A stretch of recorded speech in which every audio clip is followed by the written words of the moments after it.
नमस्कार दोस्तों, मैं आचार्य रविंद्र अध्यात्म अवेयरनेस पर आपका स्वागत करता हूँ। दोस्तों, वास्तु के इस सीरीज में नैऋत्य कोण अर्थात साउथ वेस्ट के कोण का विश्लेषण करने जा रहे हैं। वास्तु शास्त्र आपके हित के लिए, आपके सफलता के लिए, आपको जीवन में कामयाबी के लिए एक शास्त्र वेदों में वर्णन किया गया, स्थापत्य वेद में, जिसमें वास्तुशास्त्र का पूरी विश्लेषण किया गया है।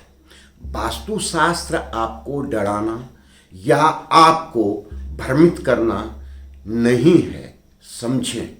वास्तुशास्त्र आपके जीवन में इतना हेल्प कर सकता है कि आपका जीवन खुशहाल रह सकता है, निरोग रह सकता है। आप पूरी जिंदगी आनंद से, वैभव के साथ, मान सम्मान के साथ जी सकते हैं। अब हम देखते हैं कि नैऋत्य कोण यह 225 डिग्री पर आता है। 225 डिग्री राइट भी 11 डिग्री और लेफ्ट भी 11 डिग्री, अर्थात यूं कहें कि दक्षिण के दीवार पर भी 11 डिग्री जाएगा और पश्चिम के दीवार पर भी 11 डिग्री जाएगा। यहाँ का कलर जो है, तत्व जो है, इस चीज को समझे। यहाँ का तत्व पृथ्वी तत्व है, पृथ्वी तत्व, और यहाँ का कलर जो है सो पीला कलर है। अब हम देखते हैं कि यहाँ के ग्रह कौन हैं। यहाँ के ग्रह राहु ग्रह हैं और यहाँ के जो देवता हैं नैऋत्य देवता हैं। ऐसे ये पितृ का स्थान भी माना जाता है। अब हम देखते हैं कि ये सारे चीज़ यहाँ पर है, तो यहाँ पर अब क्या चीज़ हम रखते हैं कि हमको हेल्प मिलता है, हमारे जीवन में तरक्की का जो है सो द्वार खुलता है, और क्या चीज़ नहीं रखते हैं, अर्थात कुछ ऐसे चीज़ का निर्माण या आप वहाँ रख देते हैं तो आपके घर में वास्तु दोष उत्पन्न करता है। वास्तु दोष से हानि क्या क्या होती है और इससे हम कैसे बच सकते हैं, इस पर भी विश्लेषण करने जा रहे हैं। अब देखते हैं कि यहाँ पर जो सबसे अधिक यहाँ की पॉजिटिविटी है उस चीज़ को देखें। राहु एक दिन में आदमी को करोड़पति बनाता है और एक दिन में कंगाल बनाता है। ये राहु के गुण धर्म हैं।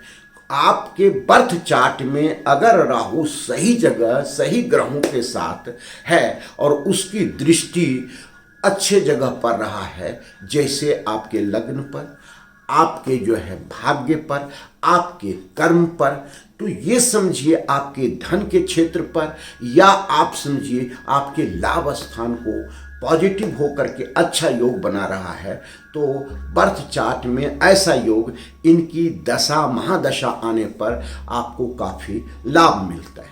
अब राहु को बुरा हम कैसे बनाते हैं, राहु हमारे लिए विपरीत कैसे हो जाता है, वास्तु की दृष्टि से इसको समझने की कोशिश करते हैं। वास्तु शास्त्र में जो राहु का क्षेत्र है यह नैऋत्य का क्षेत्र आता है। नैऋत्य क्षेत्र अर्थात पृथ्वी का तत्व, जो 16 जोन में विश्लेषण किया गया है कि यह जो है सो आपको स्टेबिलिटी देता है, स्थिरता देता है। यह जो है आपको रिलेशन को मजबूत करता है। यह जो है आपके जीवन में नेम फेम भी देता है। अब हम देखते हैं कि एक ही व्यक्ति के घर में मुखिया का बहुत ज़्यादा मान सम्मान होता है और एक ही घर में मुखिया का मान सम्मान 0 के बराबर हो जाता है। ये सारी चीज़ जो स्थिति उत्पन्न होती है यह होता है नैऋत्य कोण के चलते। आप देखते हैं कि इस जीवन में सभी के साथ आपका रिलेशन मजबूत नहीं है, अच्छा नहीं है, तो ये अगर कोई वास्तु दोष उत्पन्न करता है, ऐसी स्थिति अगर उत्पन्न होता है तो ये नैऋत्य कोण से होता है। हम देखते हैं कि आपके जीवन में कई प्रकार की समस्या ही समस्या आ रहा है, तो ये दोष उत्पन्न करता है नैऋत्य कोण। हम देखते हैं कि कोई एक्सीडेंटल केस हो जाता है, अचानक मृत्यु हो जाती है या कोई बहुत बड़ी बीमारी हो जाती है, ये देता है नैऋत्य कोण। अब हम आते हैं कि नैऋत्य कोण कैसा होना चाहिए। नैऋत्य कोण जो भी आप भूमि ले रहे हैं, प्लॉट ले रहे हैं, अगर उसमें आप मकान बनाना चाहते हैं तो सबसे पहले सावधानी आपको रखना है कि नैऋत्य कोण को हम कैसे दुरुस्त रखें, व्यवस्थित रखें। नैऋत्य कोण का क्षेत्र आपको जीवन में काफ़ी लाभ दे सकता है। अब नैऋत्य कोण सबसे पहले ऐसा प्लॉट जो आप दक्षिण मुखी है, आप मकान बनाने जा रहे हैं, तो नैऋत्य कोण आपका समकोण की स्थिति में हो, अर्थात जो 90 डिग्री पर हो, जिसका दोनों भुजाएं बराबर हो, कोई बढ़ा हुआ या कटा हुआ नहीं हो, पहली बात। दूसरी बात है कि वहाँ उसका जो ढाल है वह आपको दक्षिण से उत्तर के तरफ हो या पश्चिम से पूर्व के तरफ हो, नैऋत्य से ईशान कोण के तरफ हो, तो ये भूमि आपको काफ़ी लाभ देगा। कई वास्तु दोष हो जाने के बाद भी अगर ऐसा भूमि आप लेते हैं तो आपके जीवन में बहुत ज़्यादा बुरा परिणाम देखने को नहीं मिलेगा। अगर हम यहाँ पर ऐसा प्लॉट ले लेते हैं जिसका ढाल ईशान कोण से नैऋत्य की तरफ है, जिसका जो है प्लॉट बढ़ा हुआ है नैऋत्य में, या जिसका प्लॉट नैऋत्य में कटा है, तो होता क्या है सो देखिए। राहु या कोई भी ग्रह आपके बर्थ चार्ट में कब अच्छा रिजल्ट देता है, जब वह संतुलित होता है, उसमें जो है पॉजिटिव एनर्जी का डेवलपमेंट होता है। नेगेटिव एनर्जी डेवलप कैसे होता है, इस चीज़ को समझें। जब हम उस ग्रह को अधिक कुपित कर देते हैं, अर्थात उसकी एनर्जी डेवलप जो है संतुलित नहीं है, या तो नेगेटिव है या मान रखिए कि और अधिक नेगेटिव होने की संभावना को बना देता है। अब राहु को आप किस तरह से संतुलित रख सकते हैं, इस चीज़ को देखें। अब हम आते हैं कि वास्तु जो है, वास्तु पुरुष ये औंधे भाव लेटे हुए हैं, और वास्तु पुरुष का नैऋत्य कोण मर्म स्थान है, वहाँ पर उनका पांव आता है। तो मर्म स्थान में वास्तुशास्त्र में एक नहीं कई ग्रंथों में बताया गया है। मानसार को ले लें, मत्स्य को ले लें, मत्स्य पुराण को ले लें, विश्वकर्मा प्रकाश को ले लें, इस तरह से कई भविष्य पुराण को ले लें। कई ऐसे पुस्तक आए हैं जिसमें नैऋत्य कोण का पूरा डिटेल विश्लेषण किया गया है। वैदिक वास्तु की दृष्टि से हम देखते हैं कि कोई भी कोण जो कि वास्तु पुरुष के मर्म स्थान में आता है, वहाँ किसी प्रकार का कोई वास्तु दोष उत्पन्न करते हैं, तो वह क्षेत्र जो क्षेत्र वास्तु पुरुष का आ रहा है, मनुष्य के अर्थात मुखिया के उस क्षेत्र में किसी प्रकार की बीमारियां होती है। अब हम देखते हैं कि अगर यहाँ नैऋत्य कोण में वास्तु दोष उत्पन्न होता है तो मुखिया की स्थिरता खत्म हो जाती है, और स्थिरता आ जाती है। मुखिया का जो है सो नाभि से नीचे का भाग रोगों से ग्रसित होने लगता है, उनका पांव बिल्कुल जो है सो चलने की स्थिति में भी नहीं रह सकता है। तो ये सारी बीमारियों से आप बच सकते हैं केवल इसके दोष को समझ करके, जान करके और इसका उपयोग कर करके। अब हम देखते हैं कि यहाँ पर क्या नहीं होना चाहिए। यहाँ पर कभी भी जल का स्रोत नहीं होना चाहिए, जैसे बोरिंग या अंडरग्राउंड टैंक या वाटर टैंक या किसी प्रकार का वाटर स्टोरेज नहीं होना चाहिए।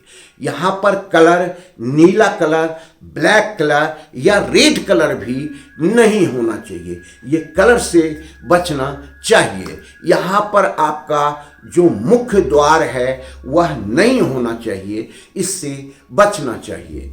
यहाँ पर आपको बड़े बड़े खिड़कियाँ नहीं होना चाहिए, इससे बचना चाहिए। यहाँ पर बालकोनी नहीं होना चाहिए, इससे बचना चाहिए। यहाँ पर टॉयलेट नहीं होना चाहिए, बचना चाहिए। यहाँ पर जो है सो किचन नहीं होना चाहिए, बचना चाहिए। अगर यह बन गया है, निर्मित हो गया है, तो हम कैसे बच सकते हैं। जो आप देखिए, हमने वर्णन किया कि टॉयलेट नहीं होना चाहिए, तो टॉयलेट अगर वहाँ बना हुआ है तो क्या करे वह व्यक्ति, क्या कर सकता है, उसके साथ क्या ऐसा हम बताएं जो कुछ रिलैक्स उनको मिल सकता है। वास्तुशास्त्र में टॉयलेट का होना मर्म स्थान में वास्तु दोष उत्पन्न करता है। ठीक है, अगर उससे थोड़ा सा हट करके है या कहें साउथ सेंटर से लेकर के नैऋत्य के बीच में अगर है टॉयलेट, तो ये अच्छा फल दे सकता है। कैसे, जिसको SSW का क्षेत्र कहते हैं, या आप समझें कि अगर यहाँ पर टॉयलेट थोड़ा सा बन गया है जो मर्म को डिस्टर्ब कर रहा है, तो सबसे पहले उस टॉयलेट को बंद कर दें। अगर नहीं बंद हो सकता है तो उस टॉयलेट में आप जो भी है सूखा रखें, ड्राई, अर्थात WC लगा करके आप यूज करते हैं, तो टॉयलेट में कभी भी इंडियन कमोड वहाँ नहीं रखें, WC रखें। WC का ढक्कन ढक करके रखें। पानी का स्रोत वहाँ बिल्कुल कम उपयोग करें। वहाँ पर एक पीले कलर का कारपेट आप बिछा दें पूरा। आजकल जो है सो बहुत प्रकार के कारपेट आते हैं, तो पीले कलर का कारपेट आप पूरा बिछा करके रखें। 2 दिन में 3 दिन में उसको उठा करके समुद्री नमक से उसको पूरा पोछा लगाएं, क्योंकि अगर वहाँ धूल जम गया या वहाँ पर किसी तरह गंदगी रह गई तो राहु आपका खराब होगा और आपको ये अच्छा के बदला बुरा परिणाम देगा। अब हम टॉयलेट पर जो चारों तरफ स्टोन लगा सकते हैं और वहाँ पर टाइल्स लगा सकते हैं। पीला कलर का 4 इंची का कमोड के चारों तरफ आप ऐसा करवा दें, क्योंकि ये टॉयलेट लगाने जो टाइल्स लगाने वाले हैं, टॉयलेट के चारों तरफ अगर आप उससे लगवा देते हैं तो दोष से आप बच सकते हैं। कुछ हद तक उतना बुरा परिणाम नहीं देगा। समुद्री नमक कोई भी कांच के बर्तन में, कटोरी में रखें, सप्ताह में 1 बार बदलें, अर्थात उसी समुद्री नमक से पानी में डाल करके पूरा पोछा लगवा दें, ठीक रहेगा। फिर दूसरा नमक रख दें। अगर एक कांच के बर्तन में या क्रिस्टल बॉल में आप जो है डम्बल स्टोन रख देते हैं और उसे सप्ताह में 1 बार धो करके सुखा कर फिर रखते हैं, तो ये पॉजिटिव एनर्जी आपको देगा। यहाँ पर एक क्रिस्टल बल्ब लगा दें जो यहाँ की एनर्जी को पॉजिटिव बना करके रखे, ये ध्यान रखें। टॉयलेट के जो डोर है वहाँ पर भी पीला कलर का एक जो है सो स्टोन लगवा दें, टाइल्स लगवा दें या आप कलर कर दें। ये आपकी एनर्जी को बैलेंस करने में काम आएगा। वहाँ पर आप जो है एक स्नेक प्लांट आप रखें और उसे आप नियमित सेवा करते रहें, क्योंकि सूखना नहीं चाहिए, मरना नहीं चाहिए। तो ये टॉयलेट का पूरा रेमेडीज आपके लिए लाभ दे सकता है। अगर यहाँ पर बालकोनी है तो पूरा कॉटन लगा कर रखें, पूरा ढक करके रखें। खिड़कियाँ हैं, डबल कॉटन लगा करके रखें, पर्दा लगा करके रखें। और ये कलर है इसका आपको ऑफ वाइट में हो, पीले कलर में हो या मिट्टी के कलर में हो तो अच्छा रिजल्ट देगा। बोरिंग है वहाँ तो बोरिंग को हटाने के सिवा दूसरा कोई उपाय नहीं है। उपाय हम बता भी देंगे। या अंडरग्राउंड वाटर टैंक है तो ये उतना आपको लाभ नहीं देगा और फिर कहेंगे कि गुरुजी हमें पूरा लाभ नहीं मिल पाया। तो नैऋत्य कोण आपके जीवन में भाग्य बदलने का काम कर सकता है। मुखिया को स्थिरता दे सकता है। अगर वहाँ दोष है तो उसको हटा देना चाहिए। ठीक सेंटर पॉइंट पर नैऋत्य में सीढ़ी भी नहीं होना चाहिए। थोड़ा हट करके दक्षिण के दीवार पर या पश्चिम के दीवार पर आता है तो ये आपको रिजल्ट अच्छा देगा। दोस्तों ये वीडियो आपके लिए है, आपके परिवार के लिए है, आपको समृद्धि देने के लिए है, आपको जीवन में तरक्की देने के लिए है। सावधानी से इसका उपयोग करें आप और किसी प्रकार का कोई दिक्कत होता है तो कमेंट बॉक्स में आप बात कर सकते हैं, मैं इसका उपचार आपको बता सकता हूँ। धन्यवाद, फिर मिलते हैं अगले वीडियो में। नमस्कार।